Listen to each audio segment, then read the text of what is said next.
Well, guys, I've got to start on not start. I've got to improve my 5 a.m. enthusiasm. Yeah, well, you should start that intro again there, because that definitely wasn't an improvement. Hence the comment.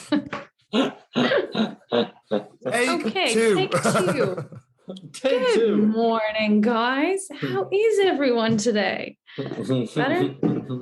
Have you been practicing that the entire week? Like, it was a little bit better, like, well, you know.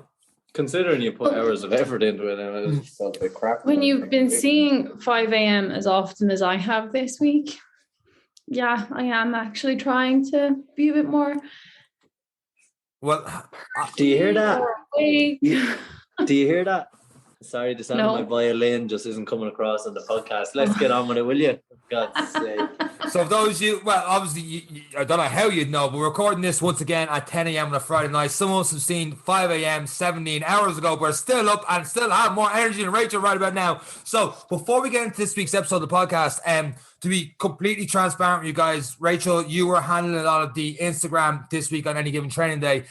We got some responses on people's suggestions on different smartwatches and stuff they had. A couple of very interesting things. I know Dara put up a lot about we talked with Dara's watch she had last week, the same as one you have now, and heart rate and stuff like that. But you also got a couple of different bits of feedback on the smartwatches. Do you want to talk a little bit about that before we hit the intro music? Yeah, so Dara is obviously the reason I got my watch. I've said that a few times.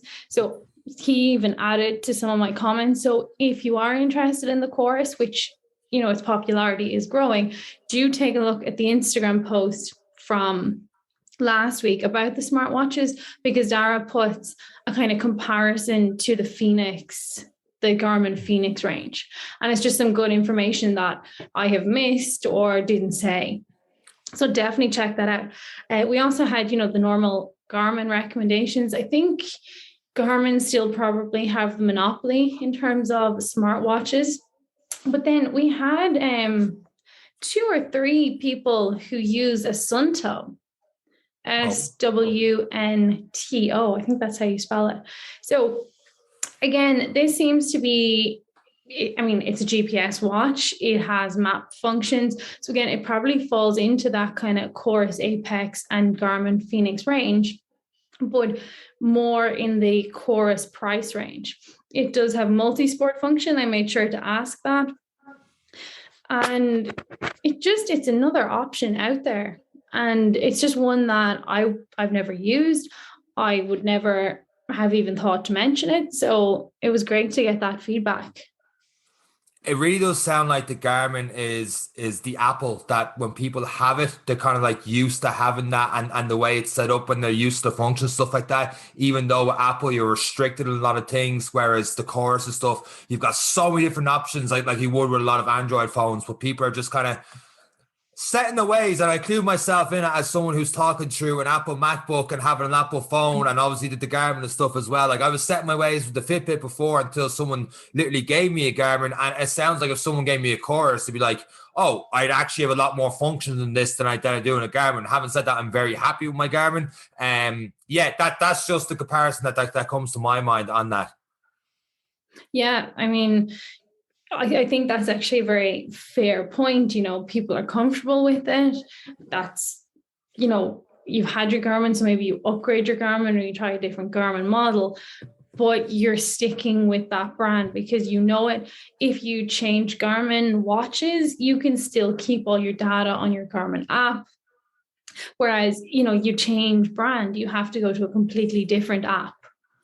I think though, because, well, look, everything is linked to everything. So whenever I Zwift, it's linked to Strava. I think Strava has become my database, to be honest. And that's where I think I'd find it easy to move away from Garmin. If I was now, I've invested $450 in this watch, so I hope to get another year out of it at least. Before it's, I think I have 3 years now, and if I got 4 years out of it, I think it's pretty good. Maybe 5. Because it still works perfectly, and the GPS is still very accurate, so I'd hope so.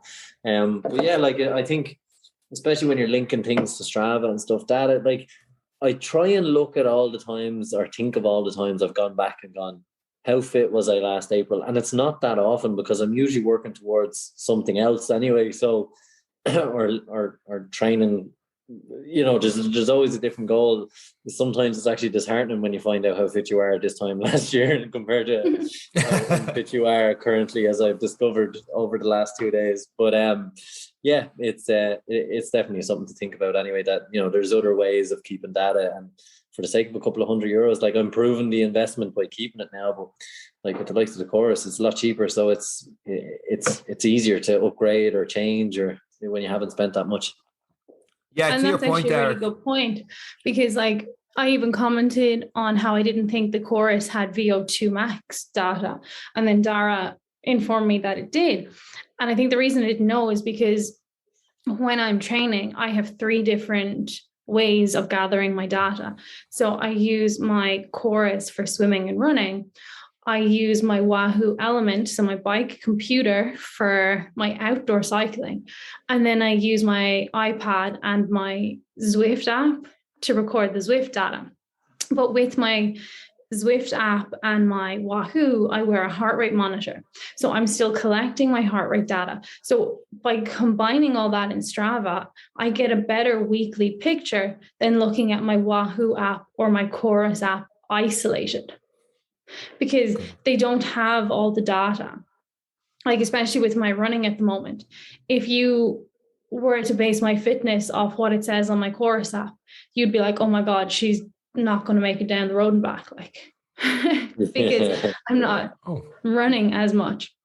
And so, yeah, I definitely think that Strava has become the go-to place where all of your different devices can connect up and sync. And it definitely, for me, gives me the best picture. Yeah, like the Garmin app, even like there's like news feeds and all. It's kind of like Facebook, and you can add friends and stuff, but it's something I never use. I'm looking at different feeds or whatever. It is always on Strava. But we've talked a lot about smartwatches, so we're going to hit the intro music, and then we're going straight to your questions, because we asked on our Instagram story page earlier today if you had different questions, different I forget the exact term we put for it, but different thoughts, different questions that you want us to answer on the podcast. That's what we're going to do right after we hit the intro music. This week's episode of the Any Given Monday podcast.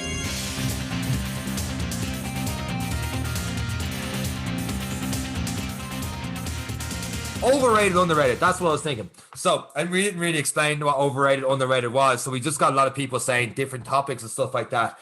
So what we'll do is we got a lot of questions on this. We're going to go straight into it. One of the questions that we reposted or reshared up in our stories that got different reactions and different messages sent into the Instagram page was this one. I'm not answering this one first, by the way. How to balance marathon training if your spouse is a non-runner?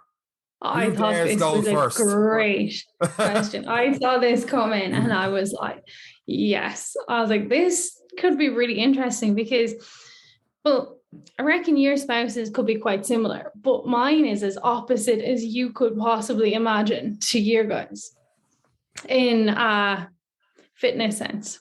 Right. But yeah, we had a lot of reaction to this.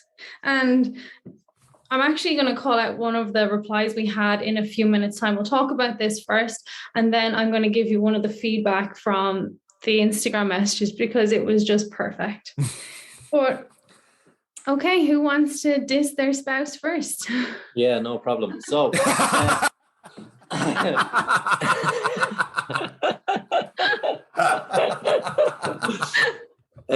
no, actually, to be honest, I'm quite lucky in the sense that they have their own things to do. So they go horse riding. So that, and like by the time you get horses ready and load them up and go to where you need to go, 6 hours of their day is gone before they're even back. So, there's plenty of training time on weekends and then during the week, especially now that the evenings are brighter and warmer and it's just a little bit nicer to be active and outdoors. They come along on the bike while I'm running, or they cycle ahead and they can take little breaks and stuff. So it depends on, like, it's like anything. It's like people ask, like, what's the best diet? Everything depends. Everything depends on people's likes and dislikes. But I think it's definitely, I always find, like, if you can encourage them on your long runs to be a part of it in some way. Can you meet me here with Lucozade, I'm going to try do these and whatever else, bring the dog. You know, like everyone's situation is different. So have you got 3 kids that are home that you're leaving to do a 10-hour race and they're all under 4 years of age and you're just a horrible person? You know, there's loads of different excuses, but my current situation is quite good because they have their own kind of extracurricular activities that they're doing, and then when they're not, it's always kind of handy. I actually do like just being in my own headspace, but if they're coming along on a bike and just chatting every couple of minutes, I find it all right, especially on the longer runs. When I'm on the bike, I prefer to be just kind of cruising, or you know, because you're never going to be at the same pace or time or anything else as someone that comes with you unless you're training partners. So yeah, I think it's always a good way to kind of find a balance, or just find them something to keep them busy. But she's also funny. We can say her name. She won't care. Katie is also funny because like she went out and got a really nice bike. You know, she did the bike to work scheme, got a fabulous bike. And like she is signed up for triathlons. So even though she doesn't necessarily train with you or do that much, she still has a semi-interest in it. Yeah, definitely. Which is it wouldn't great. be as, I think the interest is there just to be part of the whole thing, I think, because it's something we're doing and it's just in order to take part. But I think if you were to ask her to go horse riding for 6 hours or go cycling for 6 hours, I know which one would win. So it just depends on people's interests and hobbies. But yeah, I do think like during the week, depending on your home, like between your work-life balance, like everything needs a balance, and even your training needs that kind of balance as well. So I suppose once you're balanced and you're clear on the goals, and when you're signing up to all this stupid stuff that you set it out clearly what it's going to take, and then they go, yeah, that's fine. You go, no, I don't think you know.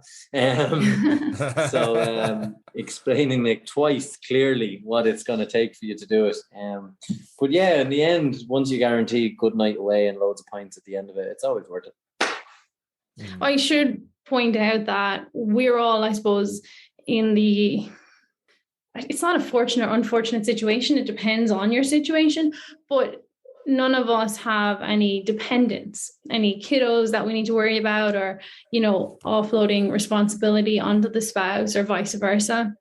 So I suppose that does put us all, it gives us a bit more freedom to kind of do our separate things simultaneously, because no one has to be at home minding kids. But I'm actually going to jump in here now with one of the messages we saw, because you mentioned like a night away and planning events. And this, I got such a good laugh out of this. It says, my wife just asked me an hour ago, can we book a hotel for the October weekend? She wasn't happy with my response. I'm assuming the October bank holiday weekend. I hope she likes nights in Dublin. Yeah. So that's what I was like. I was like, well, only if the hotel is near the finish line, like the marathon finish line. I was like, was, you know, something like that, your reply. So yeah, Dublin city break it is. But like, that's the kind of thing. Just because you have an event lined up doesn't mean you can't make a weekend out of it. And I think, Eric, we've talked about your upcoming trip to Killarney.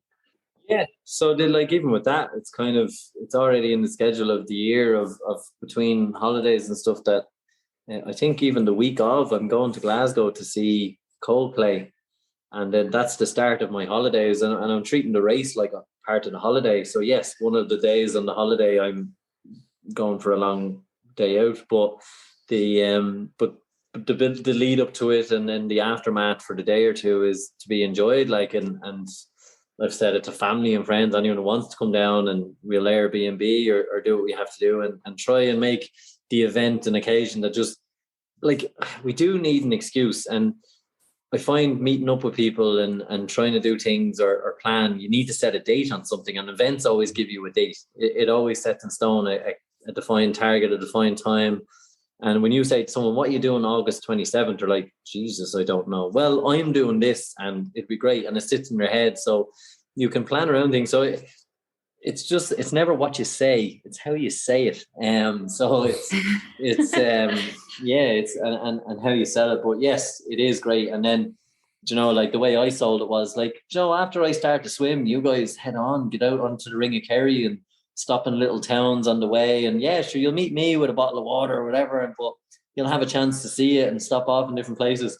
I've literally just set up a team of people who are going to feed me for the day, but they think they're on a tour. So like it's absolutely brilliant. So I think when you're doing these things, try and include those who are important to you, because whether you're happy or sad at the time, it's always great to see those people at the finish line, because you do it for them, you do it for yourself, but you do it for them as well, because they're the ones that have listened to you, they're the ones that have done it, and you should try and enjoy it and try and include as many people as you can. And I know every time I've stood at a marathon, I'm always like, Sean did 2020, I forget which one you did, Sean, 2018, and I was at the finish line and watching all the people crossing. I was so jealous. I was like, oh my God, this is brilliant. So there is a lot to be said for going to these big events as a spectator as well, to see the smiles, to see the people crossing the line with their kids, to running the last 100 meters, racing their 3 or 4,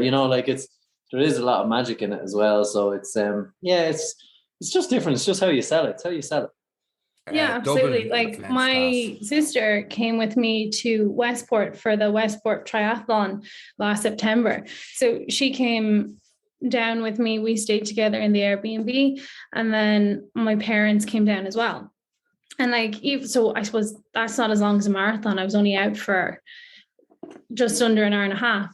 But when I went swimming and then onto the bike, because it wasn't, bike legs are not as spectator friendly, they were able to go off, get breakfast, see a bit of the town, and still be back to take photos of me, which is, the most important, because if it's not on Instagram, did it even happen?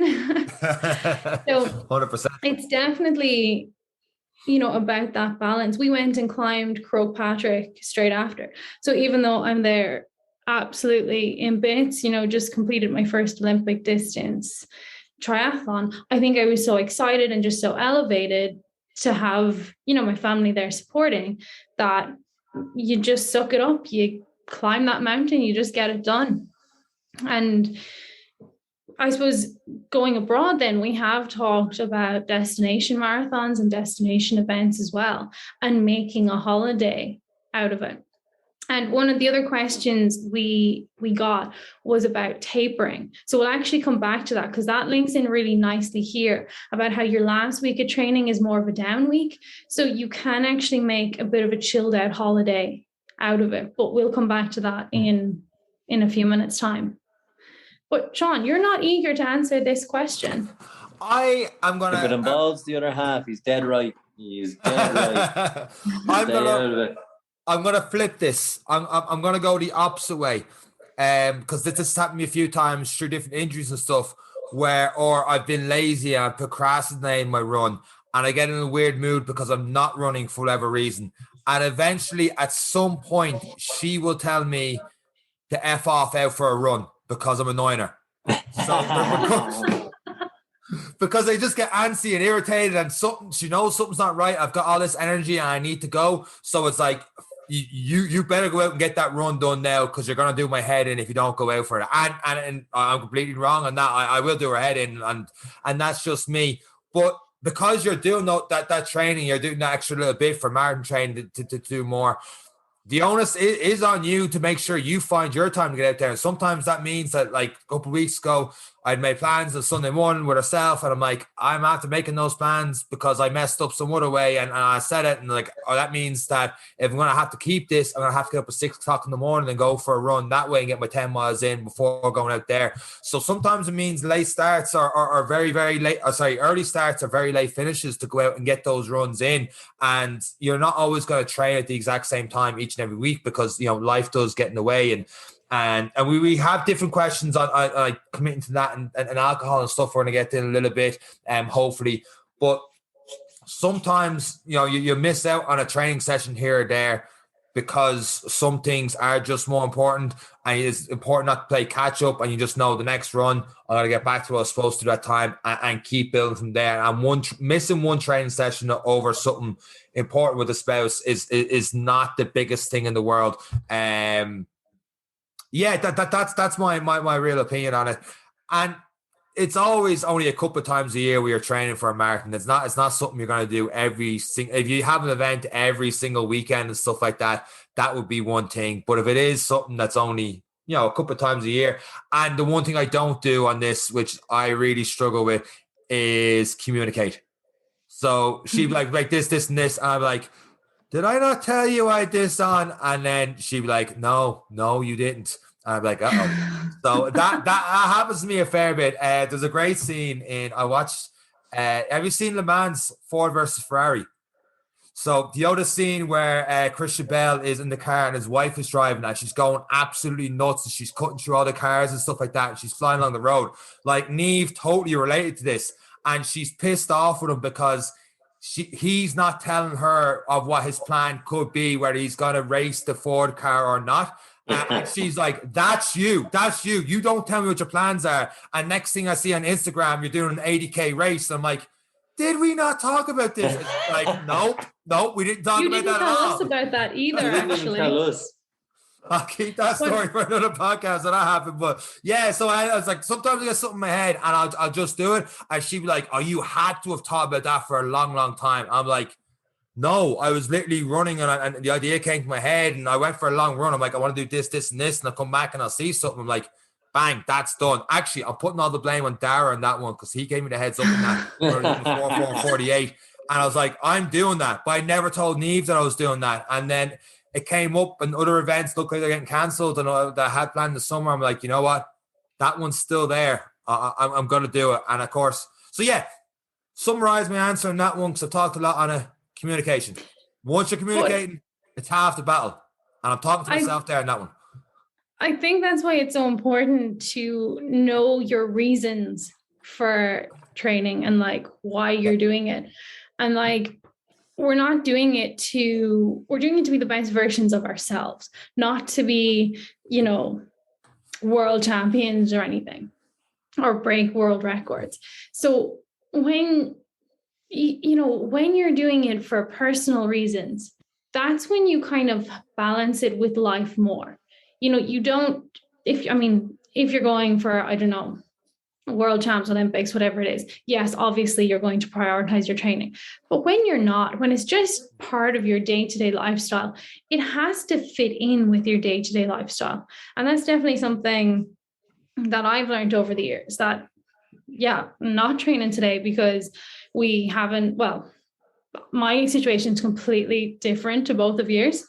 But, if we haven't done anything non-sporting related in so long, well, then put up the running shoes. Let's go do something different. 100%. I'm going to shoehorn in one of the questions because you've pretty much just answered it there, I think, anyway. And Eric, because you've done marathons, you correct me if I'm wrong on this. But one of the questions we got was drinking alcohol weekly while marathon training, yes or no? Straight up, I've done 5 marathons. I have drank before each and every one of them, not the day before. And Eric has the 2 thumbs up there as well. I would have a couple of drinks and stuff throughout the week. I have no issue with that whatsoever because like you said, Rachel, it's all about balance. There's probably not a week I didn't drink.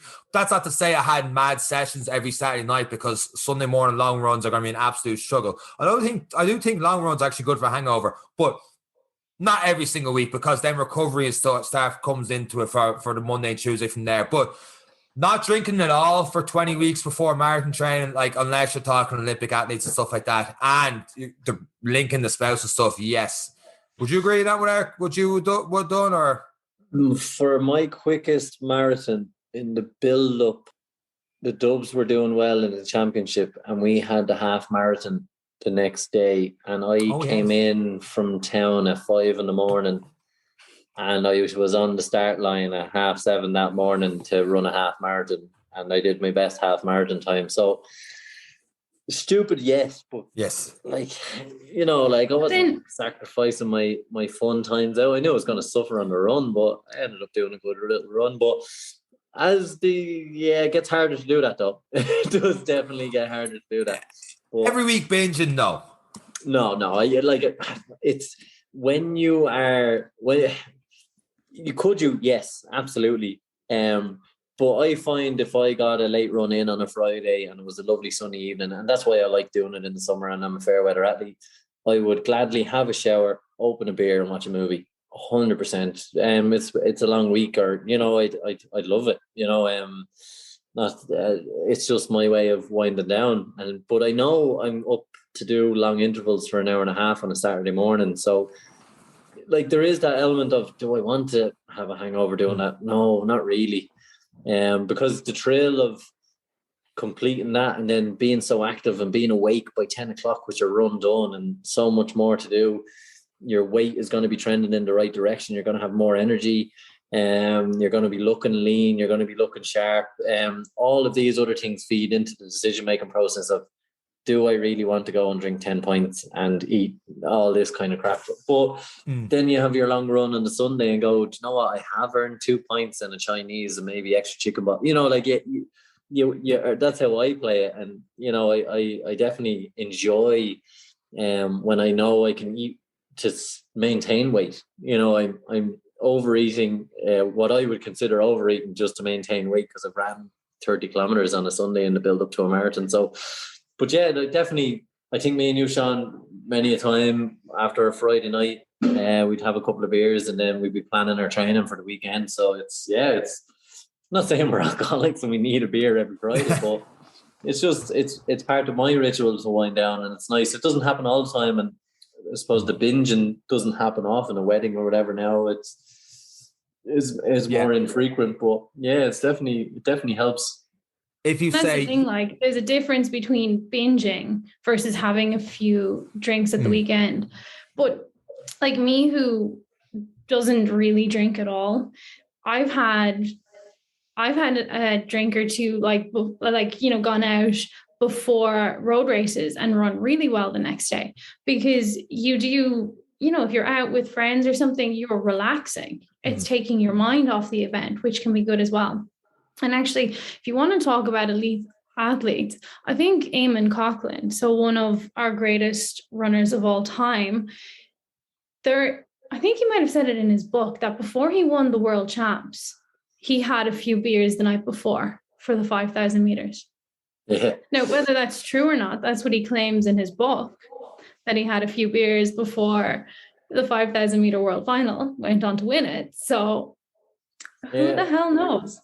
Like the energy wasted and stressing and probably match the energy burned from not sleeping a good through alcohol, but at least you were more relaxed. And exactly. But yeah, I'm not saying it's a science by no means, but it's definitely we do it for the social element. And I actually was a bit disappointed when we finished Crest Glendalough, even though I had such a bad day. All I kept thinking about was the non-alcoholic Erdinger that they had a few years ago, and I wasn't there, and I think that's what broke me. But it's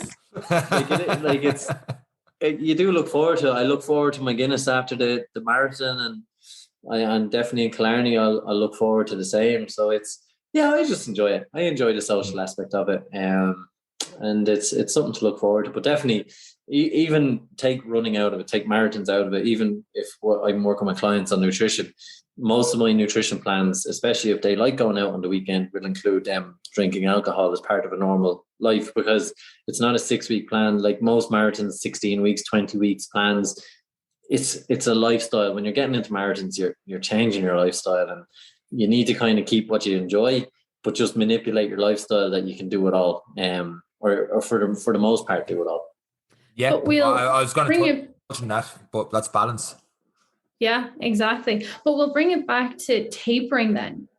And for those of you that don't know what a taper is, it's basically in the days, or like a week to 10 days, sometimes it's less, where you reduce your exercise coming up to a competition. So the idea being that you do less exercise, so your muscles get a chance to recover and you go in peaking. So you are all guns blazing, ready to go for the race. But that can be a nice time if you're planning like going away, you know that you have a few down days so you can fit in the travel. Like, I'm not saying you're going to go on a city break and walk the entire length and breadth of the city before your marathon. But the point is, you're not trying to fit in these crazy long runs. So you can maybe sit by a pool or, fit in that flight wherever you're going and not worry too much. Because in a taper week, if you miss a run, well, you're cutting back anyway, so it's not a big deal. So, it's definitely a great time to go away because you do have the extra time. And then obviously after, people tend to take a week, 2 weeks recovery. So you might go out for a really short, easy run if you can walk after the marathon. So, even though you mightn't have an action-packed holiday, it's definitely sets you up for a laid back, chilled out holiday with the taper in and the recovery out the other side. Yeah, it is. It's definitely a good thing. And especially if you can include those around you with it, it is enjoyable. And that's why in the week coming up to the Ironman, I am going to Glasgow to see Coldplay and I had no problem doing it. Because by that weekend, like if I'm relying on a 30k run on the week of the Ironman, I'm in big trouble. So, I'll fly to Glasgow before I fly home the next day. I'll probably do a 5-10k run, easy peasy around Glasgow to take in the sights, and because I'm literally over for the night and back the next day. So, and then heading to Killarney. So most of the work will be done. So, but again, I'll be at that gig knowing the race is coming, enjoy it, and I will have a beer or two, and that's, I'm going to enjoy it because I'll have earned it, and I'll look forward to the day out then, because hopefully the miles, everything will be there at that stage. So it's actually the most relaxed you'll be, unless you've done no training, then you're in for a horrible week. Let's call it a spade. Like there's no point tapering if you haven't been training. There's probably no point doing the race because you're going to suffer. So when you've put in the effort, you've over 16, 20 weeks, whatever it is you're going to do, the taper week is really enjoyable. And it's a weird feeling because you can feel your body gathering the energy. It's just building that potential energy. It's taking on the food. It's preparing for the next run because you've conditioned it for 16 weeks. So it's actually a weird, relaxing. You're kind of like a dog behind the traps waiting on the hare type thing. You're just being held ready to go. So it's a nice feeling. And like Sean said, you could probably start agitating a few people as it gets closer to race day because the energy is building. So, but it's a great place as the athlete to be in. But it can be very relaxing. But it's something that you do have to experiment with, because taper is the worst thing you can do is taper for too long as well. Yeah. Normally about a week out you would start. I suppose if you've had an insanely intense training block, you might go for 10 days out. But normally about 10 days out, you might do something at race pace or at race effort. And, maybe a time trial or something, and then start easing up. But, 5-7 days is perfect normally. But you're right, you do have that extra energy. So your mood probably will be elevated. Your spouses won't mind taking you away or doing something with you. Looking at you, Sean. Well, I'm just thinking of 1 year she actually left the country during the marathon that weekend. She booked it well in advance, and I got so agitated and so wound up. And Eric was with me. We were at the expo, and I don't know why, we just kept eating everything. So not only was I agitated, and I worked myself up into a frenzy because I had to get under 4 hours, and I had such a sugar rush. I got back to the apartment. I was like, I need to do something. And I swear to God, I went to Tesco's beside it, and I went around it for an hour, and I didn't know what I was doing or what I was looking for. And I just saw a Halloween decoration. I was like, I know what I'm doing. And I texted everyone. I was like, before we go out on the Sunday night for the marathon, that's the one thing I love about marathons, the events and stuff afterwards and having the big get together. I'm like, I am getting a ton of Halloween decorations. I am decking the house with the apartment with all types of Halloween stuff. I'm getting loads of food, frozen food, blah, blah. I'll find someone else to cook it because I won't be able to move my legs to cook it. And next thing I know, I invited 15, 20 people to the apartment and have this big thing. And I couldn't sleep that night, so I ended up cleaning all my Jordans. I 20 pairs of them being cleaned and just watching The Equalizer with Denzel Washington. I remember it's clear as day. I got 5 hours sleep that night, which was actually a lot more than I thought I was going to get because I was just so agitated and so wound up. So if you do feel like that on marathon week, don't have so much sugar. It's not bad to have someone around you either, so you can calm down. And to your point there, the fact you have an itinerary leading up to that the Ironman, the big race you have, is fantastic, because if you don't, you'll end up like me in that day, just like trying to fill the gaps with something, because you want to relax, but you also want to have a way to take your mind off of things. Yeah. And importantly, he's bringing the spouse, so she can't complain that she's been neglected. Yeah, so she's part of the plan. She's part of the plan. As long as she meets me in the locations with the food I need, it will be fine.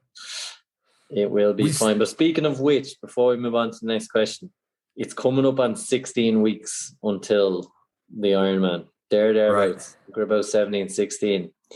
I did not think I would be going from 0 to Ironman in 16 weeks. But this is now. All right, Robert Downey Jr. Yeah.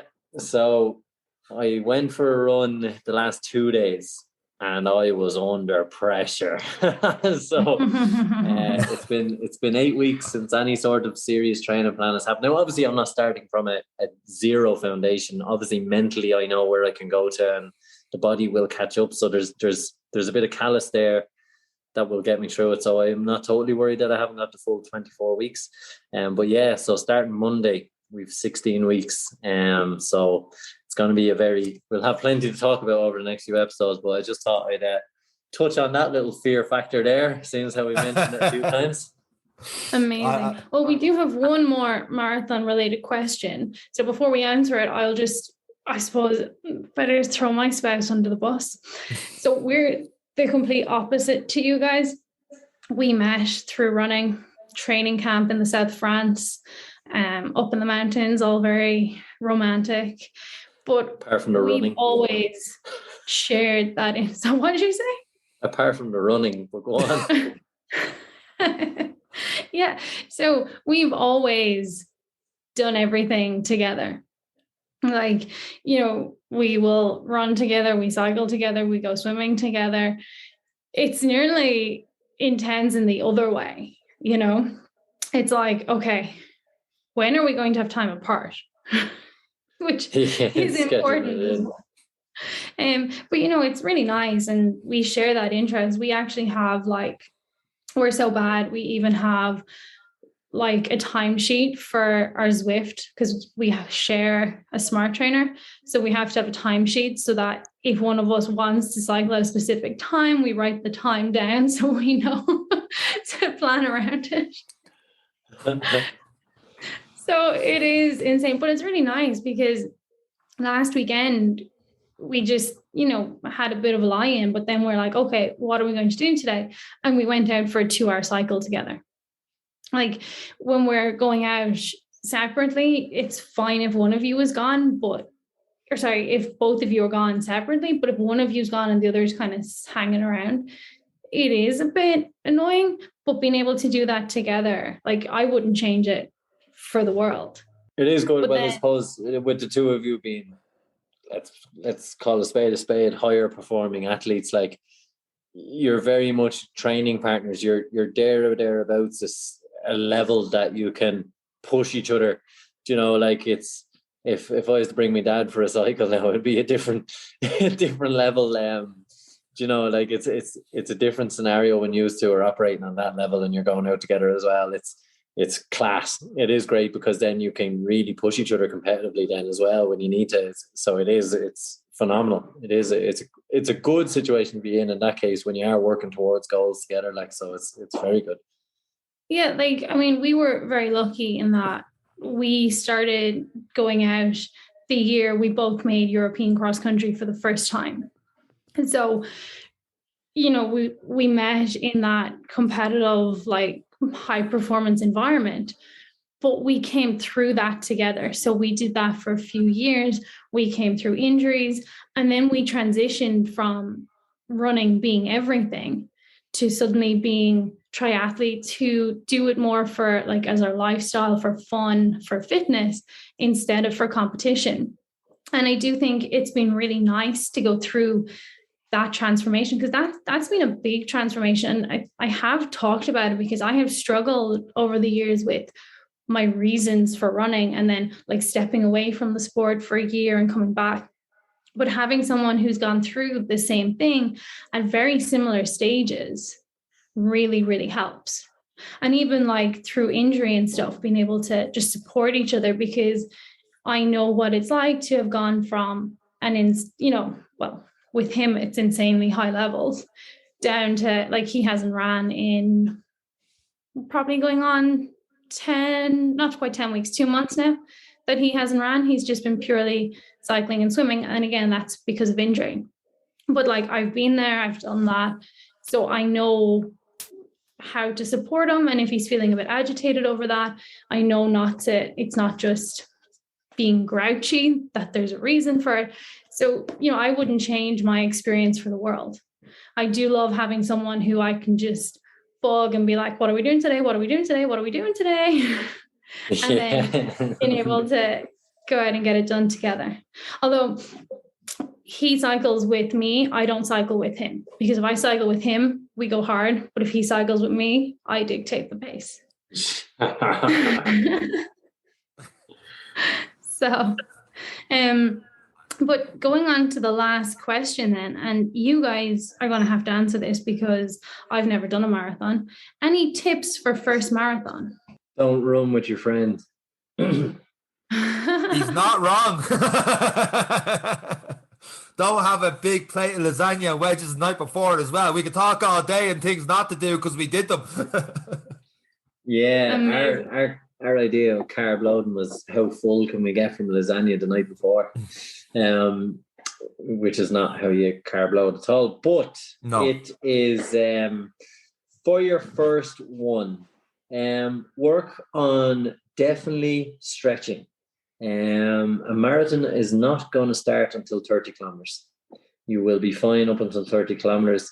Then what's going to help you through it is, one, the nutrition you've taken on for the first 20 kilometers, because by the time you get to 30 kilometers, as we discovered, and I've discovered in other subsequent races, is I hadn't taken on enough food, enough electrolytes, or enough water to get me through without my muscles cramping. And I've actually discovered that I need to start taking salt tablets when I'm running, because I'm just excreting too much salts and I'm starting to get cramps towards the latter end. So you won't know until you start experimenting with food. So if you haven't started, do start taking on gels, see if it gives you the dose of the trots. And I'm sorry to say it, but some people decide on their first marathon I'm going to start using gels and shit themselves. So it's as gruesome as it is, it's a very true fact, and you can get funny bowel movements if you're not used to taking in that much sugar and concentration. So that'd be my best advice. You can prepare all you want, but the best things you can do in the preparation to cross the finish line is, one, think about your nutrition, how you're going to eat it, when you're going to eat it, and stick to that plan. Learn your body over your training phases, and just when you hit 5K, for me, I do it by kilometers, because I'm usually looking at time in kilometers and how far are we and how far to go. So every time I hit the 5K now, I know, okay, it's time. That's about 25 minutes, 20 minutes. It's time for a gel, a couple of jellies. I'm going to hold on to this bottle of water till I hit the 10K, but this bottle of water has to be gone by 10K. And then I'm going to take a salt tab at the next one and take that in. That should cover me down for another, so I've learned that, but definitely experiment with it. Sean, you might think of anything else. Yeah, the most important one, obviously the most important run of the week is the long run. I wouldn't even think about intervals and stuff like that. And I'm actually helping to build people towards their first marathon this year. So I'm going a few long runs with them. And what I'm noticing is they're in the same mind frame that I was when I started, in that a 10K, a 12K, 13K, you start getting into those levels to start. It could just seem like a long, long time getting to 13K. Like, this is going on forever. Whereas I'm running beside them or doing my runs the day before, whatever it is. It's hard to say this without bragging or anything like that, but a 16K doesn't feel like what a 16K felt like 5 years ago. Like 16K or running for an hour, and not even physically, mentally, just seems so long. Whereas with enough long runs at a slower pace, I must add, because that's one thing I didn't do before. It totally messed me up. At that zone 2 running we've talked before, at 60-70% heart rate, that keeping it slow, getting used to running longer and longer and just mentally keep on going.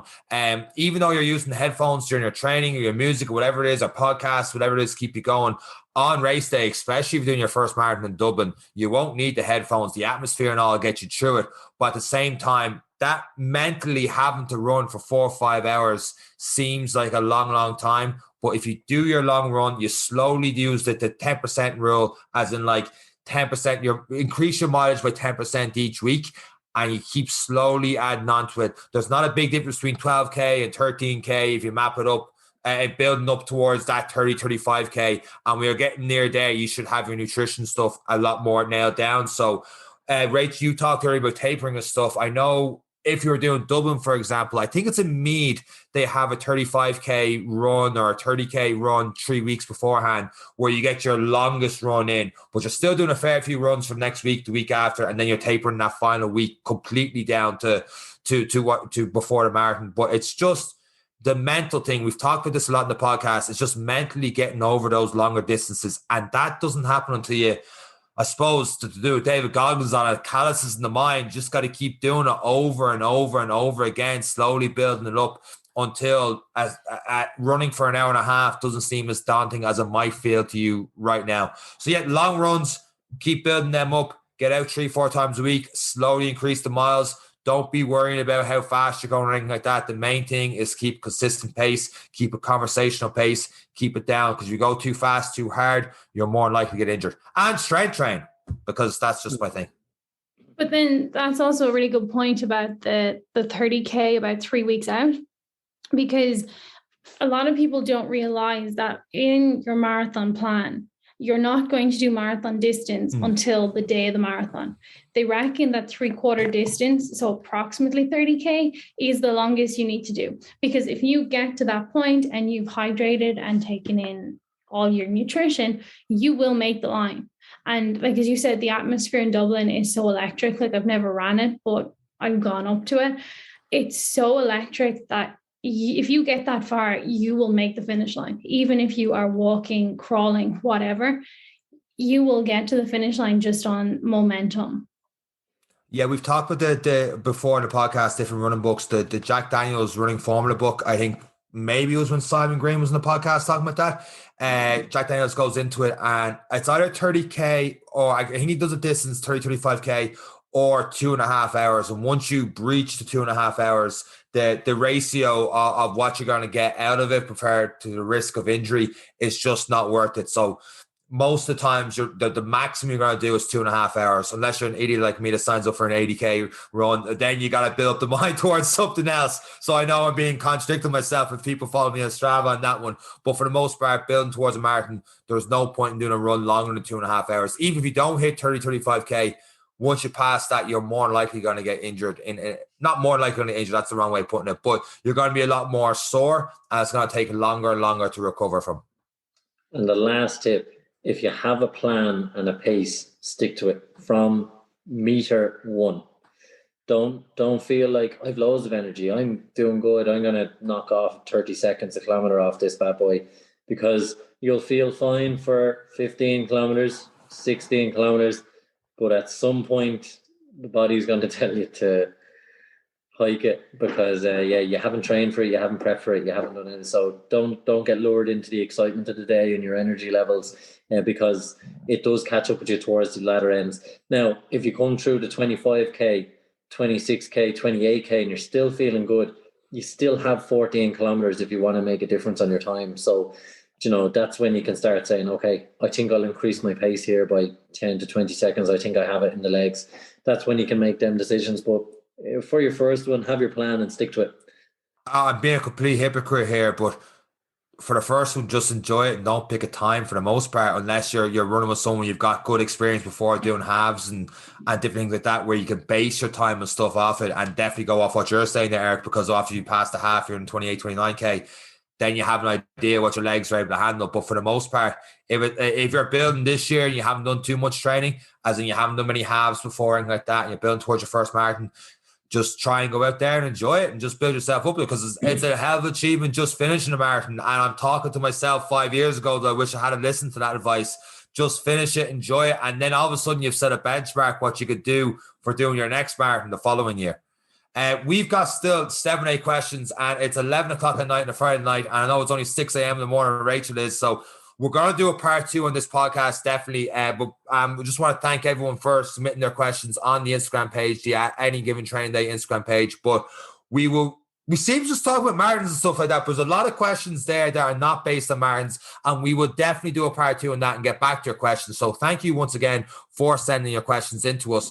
Right before we wrap up this week's episode of the podcast, though, guys, anything else to add in any of the questions we've had so far in this part 1, I suppose we'll call it? Just keep them great. I enjoyed some of those questions. It's actually 18 weeks till the Ironman. I've just checked. You've ton of time. Yeah, what could possibly go wrong? That 2 weeks. So you have 2 weeks to psych yourself up. I can learn to swim now in the next 2 weeks and then start. I feel like it's not me. And on that bombshell, guys, thank you very much for listening to this week's episode of the Any Given Run Day podcast. That's it from myself, Eric, and Rachel. Take care. Bye. Bye.